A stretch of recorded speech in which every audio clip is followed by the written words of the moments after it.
Hello friends, कैसे हैं आप लोग। उम्मीद है आप सब मस्त होंगे। BSc first year semester second semester का बायोकेमिस्ट्री एंड फिजियोलॉजी जूलॉजी का पेपर है। इसमें हम आपको बताएंगे कि कौन से क्वेश्चन आए थे जूलॉजी में। जूलॉजी जितने मैंने इम्पोर्टेंट क्वेश्चन बताए थे सब्जेक्टिव के लिए, सारे के सारे 100% क्वेश्चन वही आए हैं।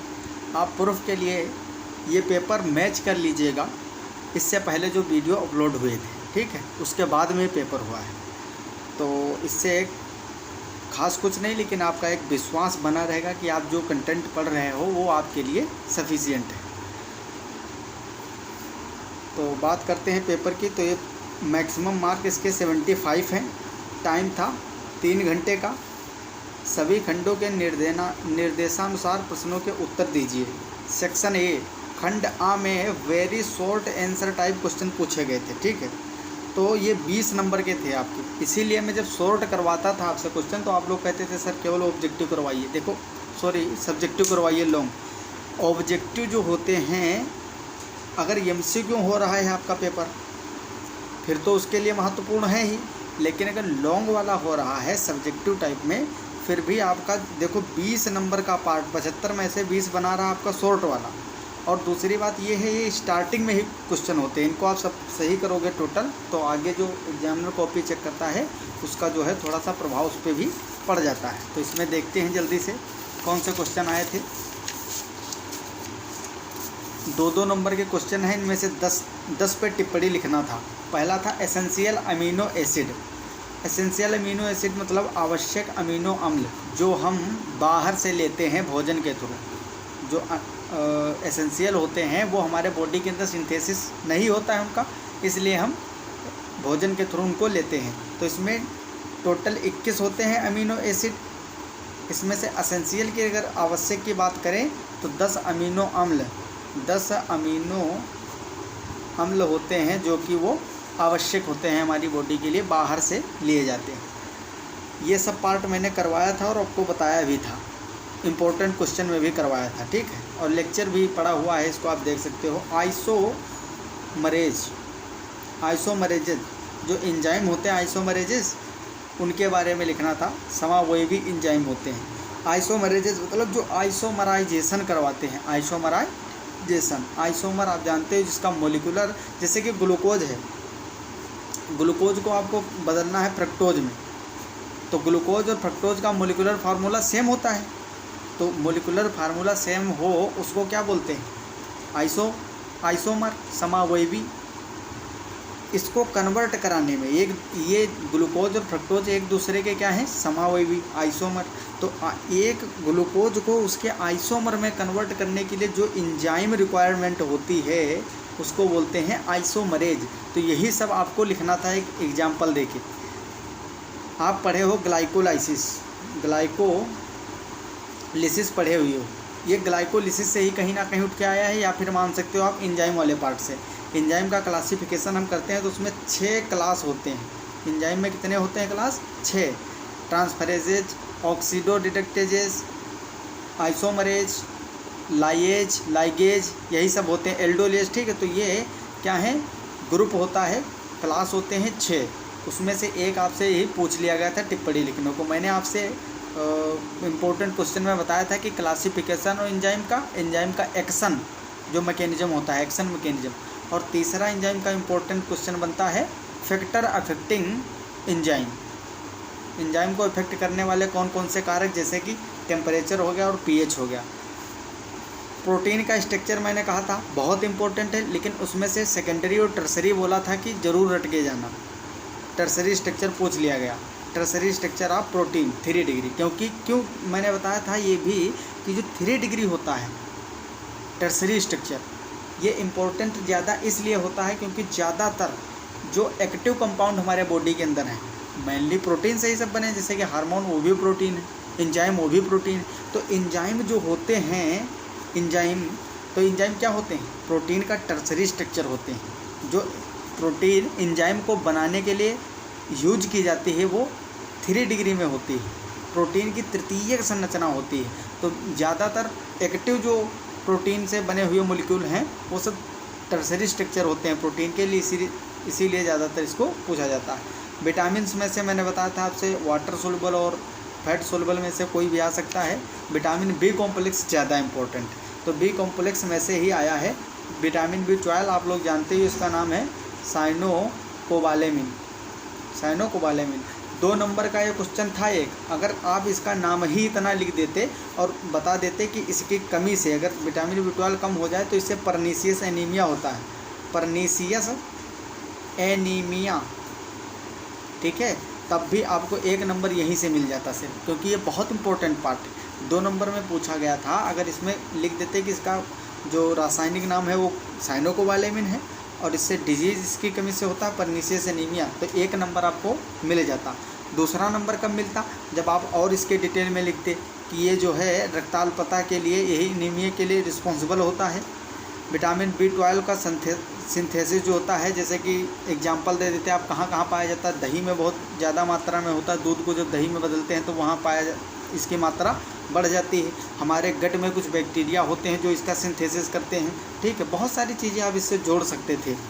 और इसमें जो कोऑर्डिनेशन मेटल पाई जाती है वो कोबाल्ट होता है। तो विटामिन B12 के बारे में आप काफ़ी कुछ लिख सकते थे, लेकिन कम ही लिखना था, मेन पॉइंट जैसे कि मैंने बताया इस तरह के, तो 2 नंबर आराम से मिल जाते। लास्ट टाइम पे मैंने कंपोजिशन ऑफ ब्लड करवाया था, कंपोजिशन ऑफ ब्लड, देखो वहाँ से 2 नंबर का आपका क्वेश्चन ये मिल गया। एक बेसोफिल्स पूछ लिया आपसे, बेसोफिल, उसमें मैंने करवाया था WBC वाले में न्यूट्रोफिल, बेसोफिल, इओसिनोफिल, तो जो भी करवाया था सब आपको मिल रहा है। बेसोफिल से आ गया क्वेश्चन, मैंने बताया था बेसोफिल जो है 0.5 से 1% मिलते हैं, ये लिखना चाहिए था आपको।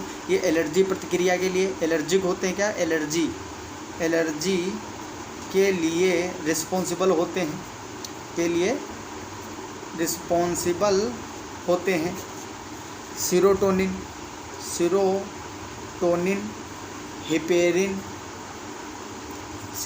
हिपेरिन और हिस्टामिन, इनका सिक्रेशन करवाते हैं बेसोफिल। तो यही सारी इंपॉर्टेंट चीज़ें आपको लिख देनी चाहिए थी, बस आपको 2 नंबर मिल जाते। फिर है कार्डियक साउंड, अच्छे तरीके से मैंने ये भी आपको बताया था कि कार्डियक साउंड जो होता है, हृदय ध्वनि, वो दो होती हैं, 2 प्रकार की, लब और डब। लब जो होती है वो फर्स्ट ध्वनि होती है, डब सेकंड ध्वनि होती है। मैंने ये भी बताया था कि ये दोनों जो लब और डब होती हैं, लब और डब, ये दोनों कपाटों के बंद होने से आवाज़ें आती हैं। कोई भी आवाज़ दोनों में से ऐसी नहीं है जो कपाटों के खुलने से आती हो।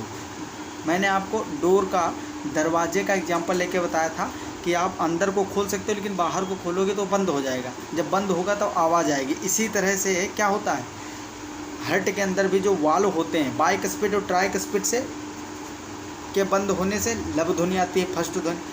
डब जो होती है सेकंड ध्वनि, ये आती है सेमी लूनर वाल्व के बंद होने से। तो इतना ही मटेरियल आप लिख देते, 2 नंबर पक्के थे। तो ये भी देखिए कितना आसान आ गया।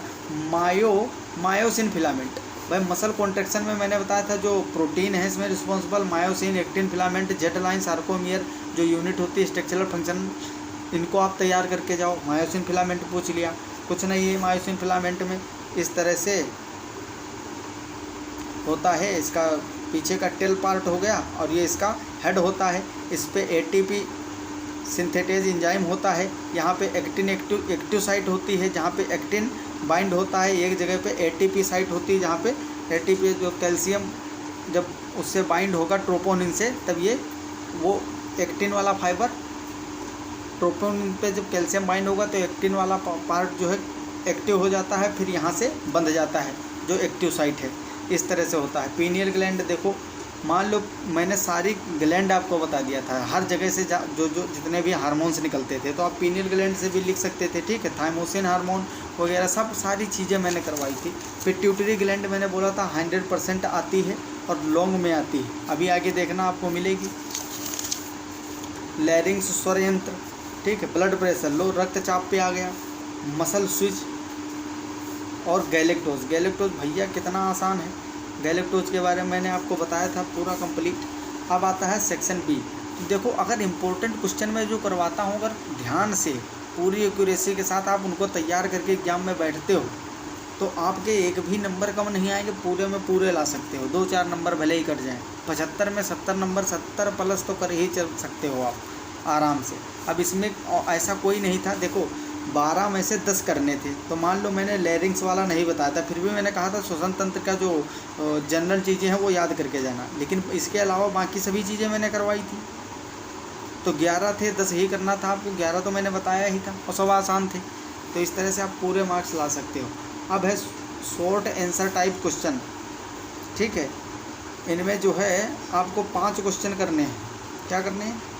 Any 5 question from this section, give answer of each question in about 200 words, ठीक है। लघु उत्तरी प्रश्न है, 7-7 नंबर के हैं, जो कि 35 नंबर आपके बनाएंगे। इस खंड से किन्हीं 5 प्रश्नों के उत्तर दीजिए, प्रत्येक प्रश्न का उत्तर लगभग 200 शब्दों में दीजिए, ठीक है। तो अब हम बात करते हैं, इसमें पहला क्वेश्चन था व्हाट आर डाइसैकेराइड। भैया डाइसैकेराइड में पूरा 1-1.5 घंटे का लेक्चर पड़ा हुआ है, इससे भी ज़्यादा, दो लेक्चर पड़े हुए हैं। इसमें डाइसैकेराइड में आपको मेन क्या लिखना था? मेन जैसे कि सुक्रोज के बारे में, माल्टोज और गैलेक्टोज, लैक्टोज, ठीक है। ये 3 मैंने करवाया था, लैक्टोज, सुक्रोज, माल्टोज, एकदम डिटेल में पढ़ाया था, ठीक है। एक एक चीज़ उससे रिलेटेड। गिव 2 सुटेबल एग्जाम्पल्स, अरे हम 3 करवाए थे आपको, उसमें 2 ही पूछा है। And their biological importance. Disaccharide क्या है आपको पता ही होगा। डाइसैकेराइड क्या है? जो 2 मोनोसैकेराइड से जुड़ के बनते हैं, जिनको फर्दर या ऐसे बोल सकते हो, डाइसैकेराइड वह मोलिक्यूल होते हैं जिनको तोड़ने पे 2 मोनोसैकेराइड यूनिट मिलती हैं। एग्जाम्पल आप उदाहरण 2 दे देते इसमें, और इसके महत्व के बारे में लिख देते, कहाँ कहाँ यूज होता है। सुक्रोज जो टेबल चीनी होती है, टेबल शुगर, जो हम लोग रोज़ यूज करते हैं, चाय उसी से तो बनाते हो, इन सब के बारे में। माल्टोज के बारे में भी लिख सकते, सब डिटेल में मैंने एक एक चीज़ करवाई थी। Discuss the mechanism of urine formation, भैया मैंने बताया था यूरिया साइकिल पे ज़रूर आएगा question, ornithine cycle. Urea formation बोलो या यूरिया साइकिल बोलो, यूरिया साइकिल में ही तो यूरिया का फॉर्मेशन होता है। तो मूत्र निर्माण की प्रक्रिया का वर्णन करना था।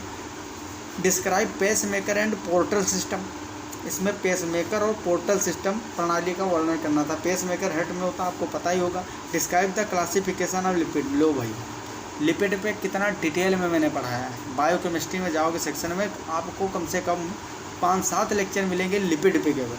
लिपिड का क्लासिफिकेशन देना था, सिंपल कॉम्प्लेक्स किस प्रकार के होते हैं, और सिंपल वाले में भी जैसे कि ग्लिसराइड वगैरह हो गए, वैक्स हो गए, ठीक है। लिपोप्रोटीन्स, कॉम्प्लेक्स वाले में आओगे तो लिपोप्रोटीन हो गए, और उसी में फास्फोलिपिड वगैरह आते हैं, सबके with example with detail structure मैंने बताया था। ये एक भी नंबर नहीं कटता अगर वैसे आप लिख के आए होगे। तो सारे लेक्चर अच्छे से देखा करो, समझो उनको, नोट्स बनाओ, ठीक है। उसी से बहुत सारे बच्चे बनाए हैं नोट्स इतने सुंदर सुंदर मेरे एक क्लास लेक्चर से। अगला है क्लासीफाई हार्मोन्स, हार्मोन का क्लासिफिकेशन करो। भाई मैंने बताया था ना, give mechanism of hormone action, किस तरह से ये इनके कार्य प्रणाली क्या होती है इसको समझाना था। Draw well labelled diagram of mammalian heart, तो हार्ट का जो है स्तनधारी हृदय की अच्छी तरह नामांकित चित्र बनाना है, वर्णन की आवश्यकता है नहीं। तो हार्ट आप लोग बचपन से बनाते आ रहे हो, 9th-10th से हार्ट बनाना आपको पता ही होगा, बना ही दोगे। अगला इसमें question, describe ultra structure of skeletal muscle, लो भाई बताया था मैंने 100% आएगा। अल्ट्रा स्ट्रक्चर पूछा गया स्केलेटल मसल का, कंकाल पेशी की संरचना का वर्णन करना था। अल्ट्रा स्ट्रक्चर उसका जो है सूक्ष्म संरचना, जो अंदर माइक्रोफिलामेंट तक जाना था आपको, ठीक बताना था। लो भाई जो बोला सेम वही आया। जब मैंने इम्पोर्टेंट क्वेश्चन में ग्लाइकोलिसिस को बताया था, तो मैंने कहा था ग्लाइकोलिसिस ना होके ये EMP पाथवे के नाम से भी आ सकता है, इम्बेडन मायरहफ पारानास, ये 3 साइंटिस्टों ने ग्लाइकोलिसिस को डिस्कवर किया था। तो वही क्वेश्चन सेम वही आ गया जो मैंने बोला था। EMP मार्क के चरणों का वर्णन करना था। 10 स्टेप होते हैं, कितने होते हैं? 10 स्टेप होते हैं, और 10 के 10 मैंने बताए थे। 10 स्टेप में 10 टाइप के एंजाइम काम करते हैं, 10 टाइप के प्रोडक्ट उनसे बनते हैं, और 1 ग्लूकोज के ग्लाइकोलाइसिस से टोटल 2 पायरुविक एसिड का निर्माण होता है। पूरा 1 घंटे का लेक्चर है इस पर पड़ा हुआ glycolysis. Describe the urea cycle and its enzymatic reaction, लो फिर यूरिया साइकिल डिटेल में पूछ लिया। यहाँ एंजाइमिक प्रतिक्रियाएं इसमें कौन सी भाग लेती हैं वो बताना था। Discuss the chemical digestion of protein, देखो मैंने बताया था फैट का ज़्यादा इम्पोर्टेंट है और प्रोटीन का, फैट और प्रोटीन का जो डाइजेशन होता है काफ़ी इम्पोर्टेंट है, बहुत ज़्यादा पूछा जाता है। तो प्रोटीन के रासायनिक पाचन का वर्णन करना था आपको, ठीक। तो इस तरह से क्वेश्चन आया। अब मान लो जिनके एग्ज़ाम हो गए उनके तो अच्छे हुए हैं, जो बच्चे जुड़े थे कमेंट भी अच्छा आया, पॉजिटिव मिला है मुझे, और सभी बच्चों ने बताया कि सर बहुत अच्छा एग्ज़ाम हुआ है। बाकी जिन बच्चों का होने वाला है, जैसे कि VVSPU में भी होने वाला है, अयोध्या में भी शायद होने वाला है, आजमगढ़ का ये पेपर है, आजमगढ़ यूनिवर्सिटी में हुआ है पेपर, और बाकी भी जो बची हुई यूनिवर्सिटी हैं जिनमें भी एग्ज़ाम होगा, तो वो बच्चे ये क्वेश्चन अच्छे से तैयार करके जाएं। और जो मैं इम्पोर्टेंट करवा रहा हूँ सारे क्वेश्चन तुमको देखना है, उनको तैयार करना है। सेक्शन C आता है खंड सा, लॉन्ग आंसर टाइप क्वेश्चन है इसमें, दीर्घ उत्तरीय प्रश्न। Answer any 2 questions from his section, give answer of each question in about 500 words. ठीक है, 10 नंबर का क्वेश्चन है, इनमें से 2 के उत्तर देना है आपको, 500 शब्दों में देना है। तो ये वेरी लॉन्ग क्वेश्चन है, इसमें जो है मतलब भर का आपको लिखना था। और इसी में जो सबसे इम्पोर्टेंट मैंने बताया था वो क्वेश्चन आ भी गया था। फर्स्ट इसमें डिस्क्राइब ब्लड क्लोटिंग मैकेनिज्म। देखो भैया, ब्लड क्लोटिंग मैकेनिज्म, इसमें फाइब्रिनोजन है और प्रोथ्रोम्बिन वगैरह सब बताए थे। तो ब्लड क्लोटिंग, खून का थक्का जमाने की प्रक्रिया का वर्णन करना था। Discuss the endocrine glands with reference to pituitary gland. भैया कितनी बार बताया था कि ये ज़रूर आएगा, ज़रूर आएगा, ज़रूर आएगा, और देखो 10 नंबर देके गया आपको, क्योंकि मैंने कई बार बताया था तो बच्चों को लगा था कि ये तो 100% आ जाएगा। जो विश्वास करके गए थे तैयार करके, उनका पूरा सीधे 10 नंबर मिलेगा इसमें। ठीक है, तो इसका जो है वर्णन करना था। इसमें टोटल 9 हार्मोन्स निकलते हैं, पूरा मैंने डिटेल में बताया था, और ये भी बताया था आएगा ज़रूर, और आ भी गया। अगला इसी में था describe the mechanism of respiration. तो रेस्पिरेशन की मैकेनिज्म सब कुछ बताया था ना। डायाफ्राम होता है, वो कॉन्ट्रैक्ट करता है, पसलियों में के बीच में जो इंटरकोस्टल मसल्स होते हैं वो भी खोलते हैं। किस तरह से मैकेनिज्म होता है पूरा वर्णन करना था, डिटेल में समझाना था। What are enzymes. एंजाइम पे ऑलरेडी 5 लेक्चर हैं। कितने हैं? 5 लेक्चर पड़े हुए हैं। सब देख के जाते तो 10 नंबर का पूरा आप सही करके आते, क्योंकि इसमें पूछा गया है what are enzymes, discuss factors affecting the enzyme action. भैया यही तो बता रहे थे कि आएगा, तो यहीं से आएगा एंजाइम में, और क्या आएगा। तो ये एक्सपीरियंस जो है मेरा, ये आपके लिए फ़ायदेमंद है, आप इन चीज़ों को समझो।